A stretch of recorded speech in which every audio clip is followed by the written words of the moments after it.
સુધીના તમામ મહત્વપૂર્ણ સમાચારો સાથે હું છું જયેશ। વાત વડોદરાની કે જ્યાં મ્યાનમારમાં ફસાયેલા વડોદરાનો યુવક પરત ફરી ચૂક્યો છે। ગુંજન શાહ સહિત ગુજરાતના 10 યુવાન પરત ફર્યા છે। અહીં સાવલીના સાંડસાલ ગામનો યુવાન 1 મહિનાથી મ્યાનમારમાં ફસાયો હતો। નોકરી માટે થાઈલેન્ડ લઈ જવાનું કહી એજન્ટે તેની સાથે છેતરપિંડી કરી। ડંકી રૂટથી મ્યાનમાર પહોંચાડી બેરહેમી ભર્યું તેની સાથે વર્તન કરાયું। ગુંજન શાહ સહિત 100થી વધુ યુવકો અહીં ફસાયા હતા। મ્યાનમારની કેદમાંથી છૂટવા લાખો રૂપિયાની માંગણી કરવામાં આવતી હતી। ગુંજને વિડીયો બનાવી કેન્દ્ર સરકાર પાસે મદદ માંગી હતી। વિદેશ જતા યુવકોને સાવચેત રહેવા ગુંજને ખાસ અપીલ કરી છે। પરિવારજનોને મળી ગુંજન ખુશ છે। તેમનું કહેવું છે કે ડેટા એન્ટ્રીનું કામનું કહી તેમને થાઈલેન્ડ લઈ જવાના હતા, પરંતુ જંગલના રસ્તે ડંકી રૂટથી તેમને મ્યાનમાર પહોંચાડી દેવાયા। ક્રિપ્ટો ફ્રોડમાં કામ કરવા દબાણ કરાતું હતું। મ્યાનમારમાં નોકરીની લાલચે ગયેલા ગુજરાતના યુવકો આજે પરત ફર્યા છે। ત્યારે ગુજરાતનો એક યુવક વડોદરાનો જે છે ગુંજન શાહ તે એરપોર્ટ ખાતે આવી પહોંચે છે। પરિવાર તેને લેવા માટે પહોંચે છે। ગુંજન સાથે વાત કરીશું। ગુંજન, મ્યાનમારથી આપ પરત ફર્યા છો, શું પરિસ્થિતિ હતી મ્યાનમારમાં? મ્યાનમારમાં હવે અમે જે જગ્યાએ હતા ત્યાં એ લોકોની જ આર્મી અમને નથી બહાર નીકળવા દેતી કે ત્યાં નથી અમે ફરી શકતા। એક વખત જે જગ્યાએ તમે ગયા ત્યાં જ તમારે રહેવાનું છે, ખાવાનું છે। ખાવાનું બી એ લોકો જે આપે નથી, તમે ઘરે કોન્ટેક્ટ કરી શકતા કોઈને। શું પરિસ્થિતિ હતી? તમે કેટલી મુશ્કેલીઓ ત્યાં આગળ ભોગવી છે?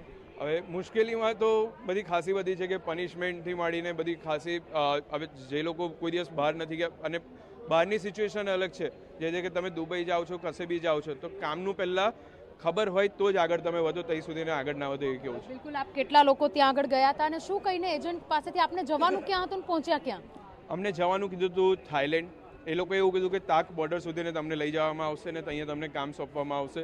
બટ વસ્તુ આખી અલગ હતી કે એ લોકો જંગલના રૂટથી ધમકીના માધ્યમથી બીજી કન્ટ્રીમાં લઈ જાય છે।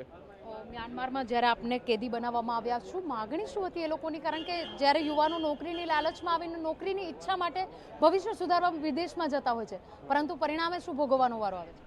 પરિણામમાં હવે જો તમને જઈ સુધીને ખબર નથી કે અહીંયા શું ચાલી રહ્યું છે, કેમ કે મેઇન વસ્તુ છે કે અહીંયા જે બી એજન્ટો છે અહીંના જ છે, જે આપણી વચ્ચે જ છે અને એ લોકો જ અહીંયાથી પૈસાની લાલચમાં આપણને બોલાવી રહ્યા છે। આપ ગયા હતા, શેના કામગીરી માટે ગયા હતા અને ક્યાં જવા માટે પહોંચ્યા હતા?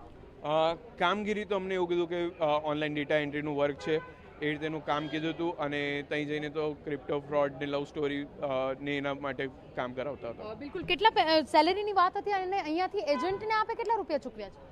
એજન્ટને અમે કશું ચૂક્યું નથી, કેમ કે અમે પહેલાં જ કીધું કે અમારી જોડે છે નહીં, તમે જે બી કામ હોય અમને ઓલરેડી પહેલાં કહી દો, બટ એ લોકોએ પૂરેપૂરી ડિટેલને માહિતી કીધી નથી।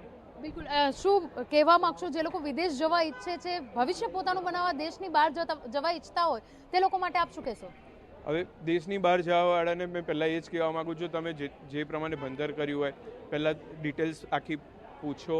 જો ત્યાંથી એ લોકો તમને પ્રૂફ આપે તો જ તમે આગળ વધો, નહીંતર હવે આગળ વધવાની જરૂર। તમારી સાથે છેલ્લો ક્વેશ્ચન છે, તમારી સાથે કેટલા વ્યક્તિઓ હતા, કેટલા યુવાનો હતા અને કેટલા લોકો પરત ફર્યા છે?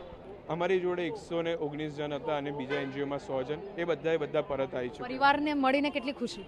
પરિવારને મળીને બહુ ખુશી છે, અત્યારે પરિવાર જોડે જ જઈએ છીએ।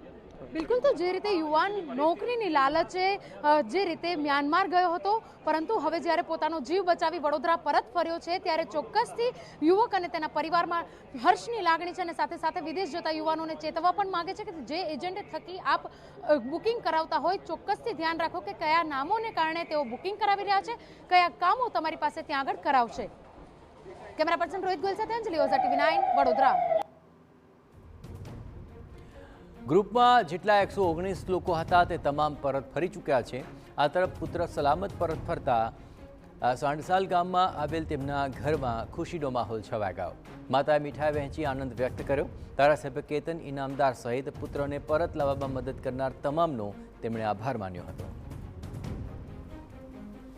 મારો છોકરો ગુંજન 1 મહિનાથી મ્યાનમારમાં ફસાયો હતો, તેને લાવવા માટે સરકારશ્રીએ, કેતનભાઈ ઇનામદારે, હેમાંગભાઈ જોશીએ તથા બીજા નામી અનામી જેને પણ મદદ કરી છે તેમનું હું હૃદયપૂર્વક આભાર માનું છું।